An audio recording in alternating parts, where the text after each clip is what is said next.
Le programme CAPTOR est un programme de recherche et de soins intégrés à niveau national et il contient une composante de recherche de nouvelles approches thérapeutiques. Il comprend une composante d'essais cliniques, une composante d'enseignement, une composante de développement industriel. Et dans le cadre donc du programme CAPTOR, le Centre de recherche en cancéro de Toulouse et plusieurs de ses équipes, pas toutes, mais plusieurs d'entre elles, sont impliquées pour développer des programmes de recherche visant à mettre au point de nouvelles approches thérapeutiques, des innovations thérapeutiques en cancérologie, si vous voulez.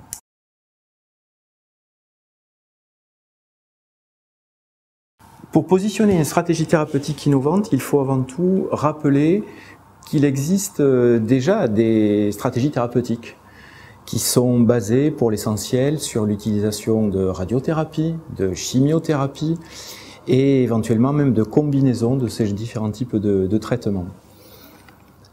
À l'heure actuelle, la plupart des traitements utilisés depuis vraisemblablement 20 à 30 ans maintenant sont des traitements qui ciblent non pas seulement les cellules cancéreuses, mais un comportement cellulaire particulier dont les cellules cancéreuses sont extrêmement dépendantes. Ce faisant, lorsqu'on donne une molécule ou un ensemble de molécules qui empêchent ces comportements, elles ciblent bien entendu la tumeur, elles détruisent bien entendu la tumeur, mais elles détruisent aussi les tissus normaux. Et du coup, ces traitements actuels, les chimiothérapies, tout le monde le sait, ont une grande toxicité associée. Et bien des patients hésitent à deux fois avant d'enclencher, de rentrer dans une approche thérapeutique à base de chimiothérapie à cause de la lourdeur, des effets secondaires, de la fatigue, de tout un tas d'aspects. Donc, l'innovation en cancérologie, aujourd'hui, ça consiste à proposer de nouvelles pistes qui utilisent des approches différentes, dans ce sens qu'elles ne vont pas cibler l'ensemble des caractéristiques dont des cellules cancéreuses ont besoin, mais aussi les cellules normales, mais elles vont chercher vraiment à cibler des mécanismes propres à la cellule cancéreuse et pas aux cellules normales. Donc pendant longtemps, pendant des années, on a pensé que ces points-là n'existaient pas. La spécificité d'une cellule cancéreuse, il n'y en avait quasiment pas. Aujourd'hui, c'est plus le cas. On sait que les cellules cancéreuses ont des caractéristiques génétiques légèrement différentes, très finement différentes d'une cellule normale, mais qui font qu'elles ont un comportement cellulaire, génétique, métabolique différent, qui permettent précisément, lorsqu'on cible cette différence, d'avoir des approches qui vont cibler uniquement la cellule cancéreuse, et pas du tout une cellule normale.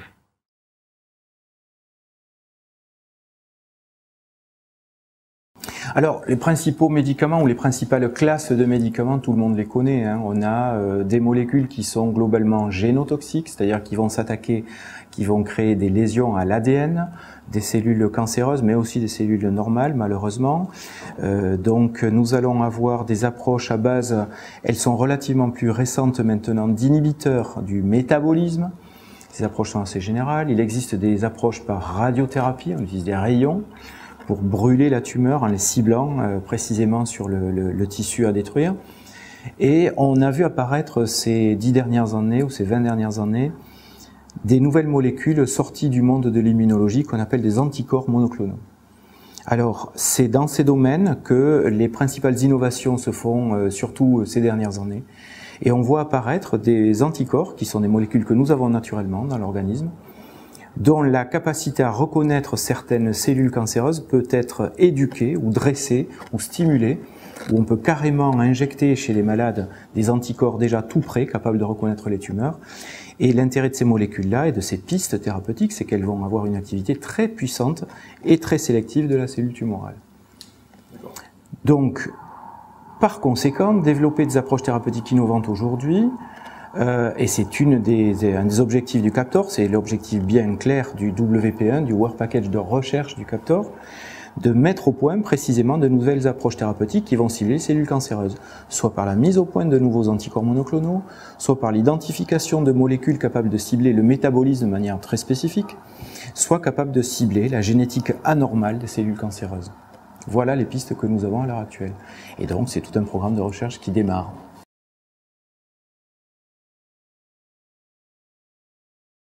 Lorsqu'une molécule est intéressante, s'avère intéressante sur le plan de travaux de recherche, purement réalisés à l'ordinateur, in silico, et aussi, tiens voilà une discipline que j'avais oublié de vous mentionner, l'informatique et la bioinformatique sont très largement utilisées aujourd'hui.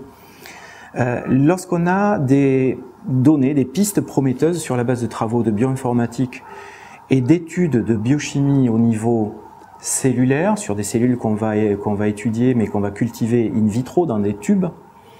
Eh bien, on commence à suspecter la possibilité de mettre au point des médicaments. Il y a un grand nombre d'étapes préliminaires.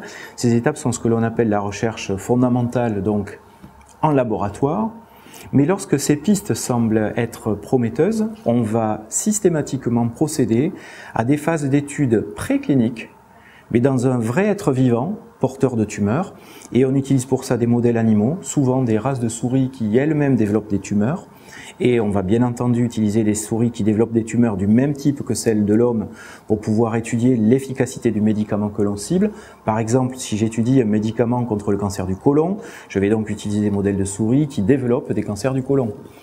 Et ces objets que sont à ce stade-là les modèles animaux ou les expériences qu'on a réalisées in vitro permettent, lorsqu'on franchit ces étapes-là, de passer à l'étape suivante du processus. Donc, première étape, validation au laboratoire.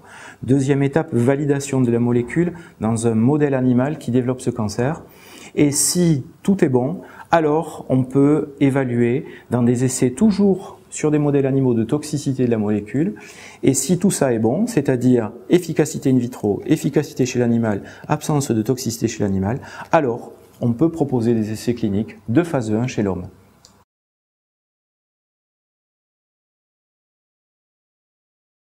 En moyenne, le développement entre l'invention d'un concept et l'arrivée d'un nouveau médicament sur le marché, c'est-à-dire disponible dans les hôpitaux, dans les centres d'essais cliniques, etc., c'est 20 ans. C'est 20 ans. Lorsqu'une nouvelle molécule arrive, c'est tout simplement le résultat de 20 ans de travail d'équipes, de très nombreuses équipes un peu partout dans le monde. En général, une molécule qui arrive à ce stade final, à l'hôpital, n'y arrive pas dans un hôpital unique. Elle arrive au même moment, partout dans le monde. C'est-à-dire que les validations des étapes précédentes font que tout le monde sait que ce genre de nouvelle molécule est active contre le cancer X, et donc tous les services hospitaliers du monde se fournissent avec cette nouvelle molécule pour pouvoir la mettre à la disposition de leurs nouveaux malades.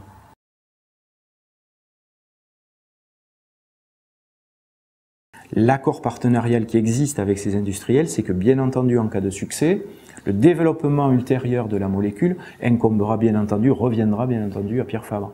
C'est de bonne loi. Mais c'est une base qui, si elle est intéressante sur le plan industriel, permet, 1, de mutualiser les moyens de la recherche, 2, de réduire les risques d'un échec, parce qu'on met beaucoup plus de monde sur le coup et donc on diminue la part de risque. Et troisièmement, eh ben, ça élargit la manière de concevoir le problème. Donc ça rend les projets plus solides.